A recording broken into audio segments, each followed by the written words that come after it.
Chapitre 64. Cet espoir, c'était celui que Deleven allait faire jouer nos vaudevilles et nos mélodrames. Monsieur Deleven père, voyant qu'on ne l'inquiétait aucunement depuis qu'il était en France, avait pris le parti de se risquer et de revenir à Paris. Adolphe, naturellement, suivait son père. Ce départ, qui en toute autre circonstance m'eût désespéré, me comblait de joie dans les conditions où nous nous trouvions.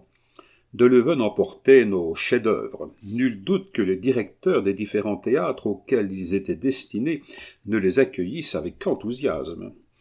Grâce à nos deux vaudevilles et à notre drame, nous détournions une tranche de ce pactole qui, dès 1822, arrosait les terres de Monsieur Scribe. Je m'embarquai sur cette branche avec ma mère et j'allais rejoindre Deleven à Paris. Là s'ouvrait pour moi une carrière semée de roses et de billets de banque. On comprend avec quelle anxiété j'attendis les premières lettres d'Adolphe. Ces premières lettres tardèrent à arriver, c'était déjà un sujet d'inquiétude. Enfin, un matin, le facteur, ou plutôt la factrice, une vieille femme nommée la mère Colombe, se dirigea vers la maison. Elle tenait à la main une lettre. Cette lettre était de l'écriture d'Adolphe et portait le timbre de Paris. Les directeurs, Adolphe ne pouvait dire pourquoi, ne mettaient pas à se disputer nos chefs-d'œuvre l'empressement que nous étions en droit d'attendre d'eux. Cependant, Adolphe ne perdait pas l'espoir d'obtenir des lectures. S'il n'en obtenait pas, il faudrait confier les manuscrits à des examinateurs, ce qui était fort humiliant. Malgré les lueurs d'espérance qui flottaient encore sur le papier, le ton général de l'épître était lamentable. Au reste, Adolphe promettait de me tenir exactement au courant de ses démarches. J'attendis une seconde lettre. Cette seconde lettre mit plus d'un mois à venir. Oh, cette fois, il restait bien peu d'espoir. Le dîner d'amis, emprunté à M. Bouilly, n'offrait pas une intrigue suffisante. Le major de Strasbourg ressemblait au soldat laboureur qu'on venait de représenter avec le plus grand succès aux variétés. Quant aux abencerrages, il y avait dans chacun des théâtres du boulevard un mélodrame reçu sur le même sujet, à l'un depuis 10 ans, à l'autre depuis 15, à l'autre depuis 20 ans. En supposant donc que le nôtre fût reçu, cela, comme on le voit, nous rejetait bien loin. Cependant, tout espoir n'était pas encore perdu pour le dîner d'amis et pour le major de Strasbourg. Après avoir tenté vainement les abords du gymnase et des variétés, on pouvait essayer la Porte Saint-Martin, l'ambigu comique et la gaieté. Mais quant au malheureux abencerrage, il en fallait faire son deuil. Je versai sur eux une larme aussi amère que celle que Boadbil versa sur Grenade, et plein de sinistres pressentiments, j'attendis la troisième lettre. Humiliation complète, nous avions été refusés partout. Mais Adolphe avait plusieurs pièces en train avec Théolon, avec Soulier et avec Rousseau. Il allait tâcher de se faire jouer, et une fois joué, il userait de l'influence que lui donnerait son succès pour exiger la réception de l'une de nos pièces. La consolation était médiocre, l'attente chanceuse. Je demeurai fort abattu. Sur ces entrefaites se produisit un événement qui, dans toute autre circonstance, m'eût rendu espoir. Monsieur de Violaine venait d'être nommé conservateur des forêts du duc d'Orléans. Il quittait Villers-Cotterêts et allait à Paris prendre la direction de l'administration forestière. Il avait deux moyens de m'être utile, ou en m'appelant dans ses bureaux, ou en me plaçant dans le service actif. Malheureusement, depuis l'affaire de madame Lebègue, j'étais en froid avec la famille. Cela n'empêcha pas ma mère, qui voyait dans l'une ou l'autre de ces deux carrières un avenir pour moi, de faire une démarche près de M. de Violaine. On se souvient que M. de Violaine, sans être un vieux soldat, ne savait point farder la vérité. Il répondit à ma mère « Oui, sans doute, si votre gueux d'Alexandre n'était pas un paresseux, on pourrait faire quelque chose de lui, mais je vous avoue que je n'y ai pas confiance. » D'ailleurs, d'après les propos qui ont été tenus, je ne dis pas par lui, mais que tout au moins il n'a pas démenti, tout le monde me ferait la guerre ici. Ma mère insista, c'était un dernier espoir qui lui échappait. Bien c'est bon, dit monsieur de Violaine, laissez passer quelque temps là-dessus, et plus tard on verra.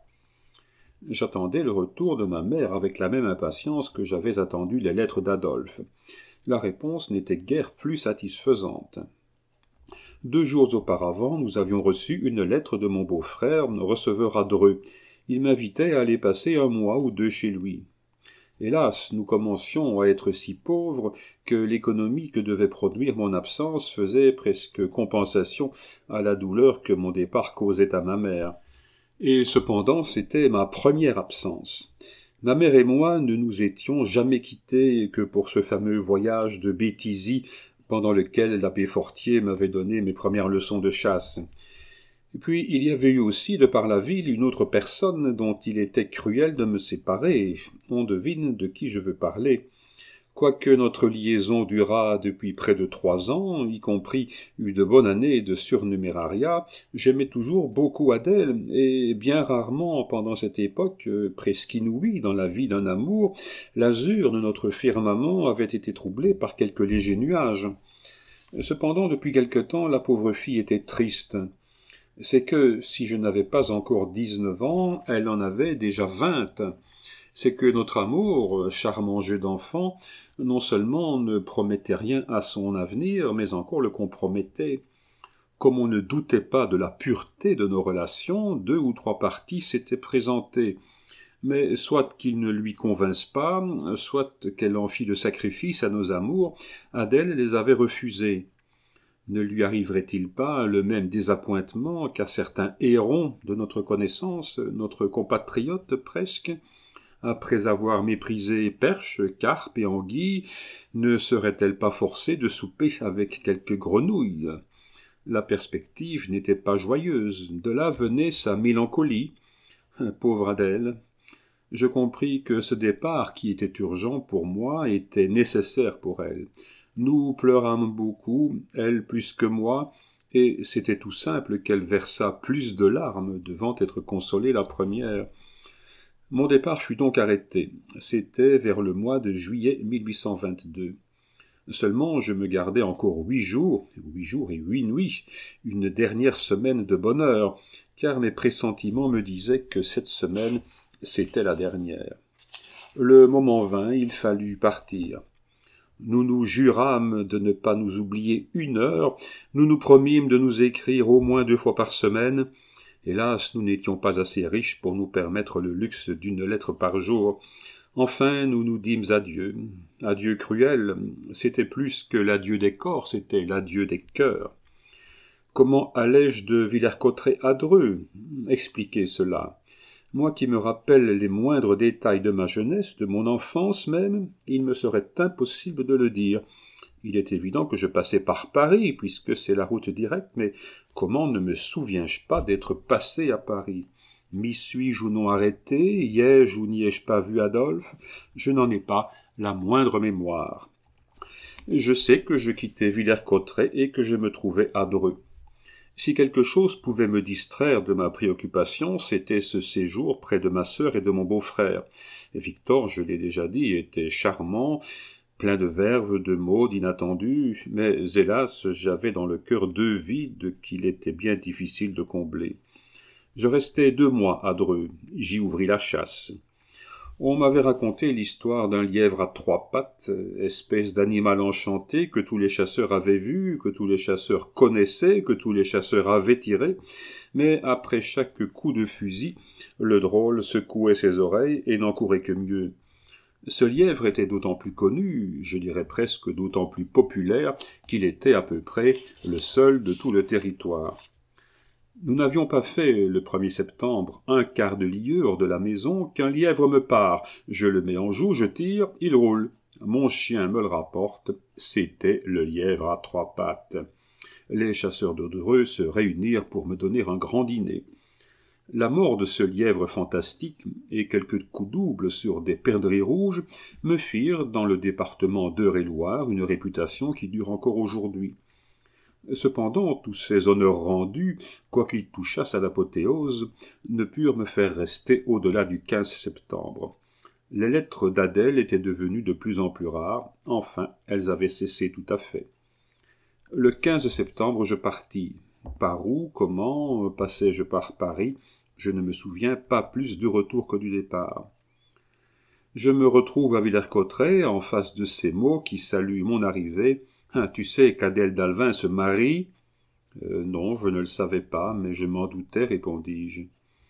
Oh, que les élégies de Parny sur l'inconstance d'Éléonore, que les complaintes de Bertin sur l'infidélité de Carys, oh, que tout cela, mon Dieu, me parut fade quand j'essayais de le relire avec une véritable blessure dans le cœur. Hélas, pauvre Adèle, ce n'était pas un mariage d'amour qu'elle faisait.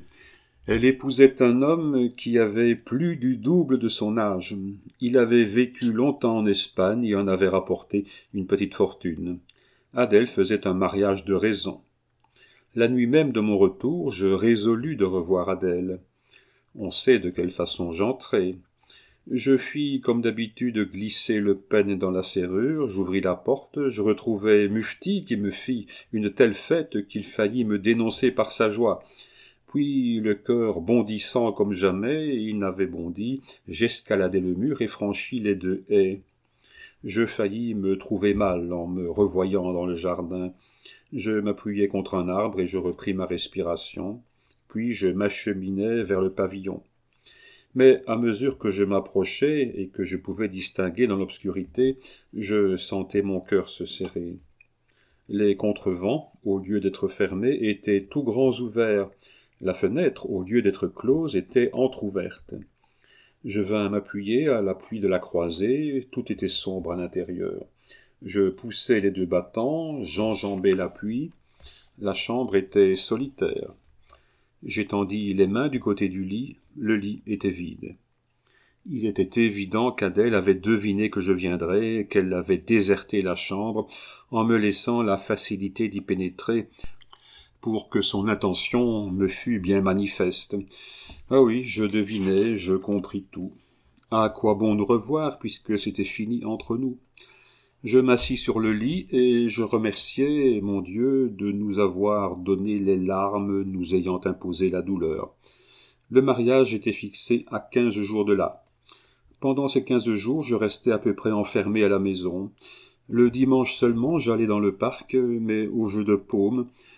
J'aimais beaucoup ce jeu, comme tous les jeux d'adresse. J'y avais acquis une certaine supériorité. J'étais en outre d'une grande force musculaire, de sorte que je tirais dans la longueur du jeu, et parfois même au-delà de ses limites. Cette force me rendait l'effroi des tierceurs. Ce jour-là où j'avais besoin de combattre par une grande fatigue physique les émotions de mon cœur, je me livrais à cet exercice avec une espèce de frénésie. Une balle, renvoyée par moi à hauteur d'homme, atteignit un des joueurs et le renversa. C'était le fils du brigadier de gendarmerie, on le nommait Savard. Nous courûmes à lui, par bonheur la balle avait porté sur le haut de l'épaule, un peu au-dessus du biceps, à l'endroit où la chemise se fronce. 6 pouces plus haut, je l'atteignais à la tempe et je le tuai roide.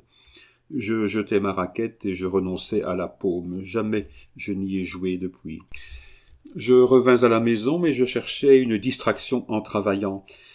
Mais j'essayais vainement de me mettre à la besogne. On travaille avec le cœur et l'esprit combinés. Adolphe avait emporté mon esprit, Adèle était en train de briser mon cœur. Le jour du mariage approchait. Ce jour-là, je ne voulus pas rester à Villers-Cotterêts. J'arrangeais une partie de pipée avec un vieux camarade à moi, un de mes compagnons de jeunesse un peu délaissé, depuis que Delaponce et Adolphe avaient pris place non seulement dans mes affections, mais encore dans ma vie. C'était un bourrelier nommé Arpin. Dès le soir, nous allâmes préparer notre arbre. C'était dans un charmant taillis, à 1/4 de lieue à peu près de ce joli village d'Aramon, dont j'ai tenté dans Ange-Pitou et dans Conscience d'innocent de faire un lieu célèbre.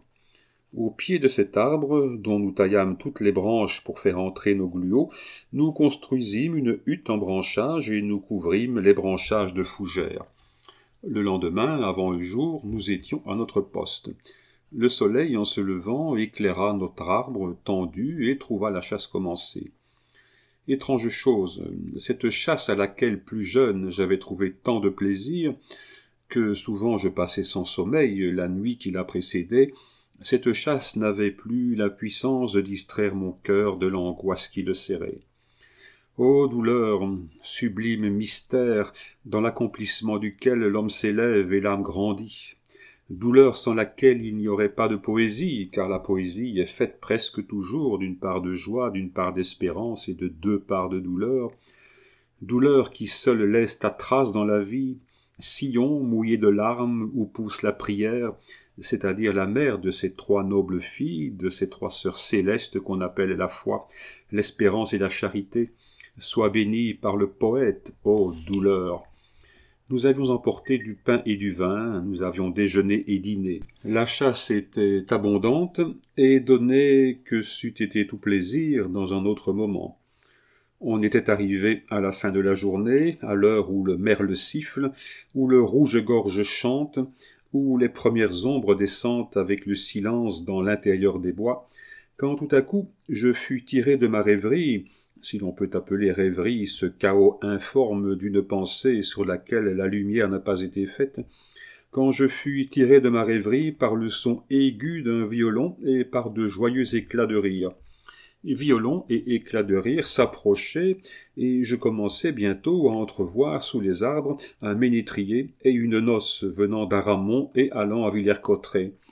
Tout cela suivait un petit chemin de traverse qui devait passer à 20 pas de moi. Jeunes filles en robe blanche, jeunes gens à habits bleus ou noirs avec de gros bouquets et de longs rubans. Je mis la tête hors de notre hutte et je poussai un cri. Cette noce, c'était la noce d'Adèle. La jeune fille au voile blanc et au bouquet d'oranger qui marchait la première, donnant le bras à son mari, c'était elle. Sa tante demeurait à Aramon. Après la messe, on était allé déjeuner chez la tante, on avait pris le matin par la grande route, on revenait le soir par le chemin de traverse. Ce chemin de traverse, je l'ai dit, aboutissait à 20 pas de notre hutte. Ce que j'avais fui venait me chercher. Adèle ne me vit pas, elle ne sut pas qu'elle passait près de moi. Elle était appuyée à l'épaule de celui à qui elle appartenait maintenant devant les hommes et devant Dieu, et lui, le bras passé autour de sa taille, la tenait enlacée. Je suivis longtemps des yeux cette file de robes blanches qui, dans l'ombre naissante, semblait une procession de fantômes. Puis, quand elle eut disparu, je soupirai. Mon premier rêve venait de s'évanouir, ma première illusion venait de s'éteindre.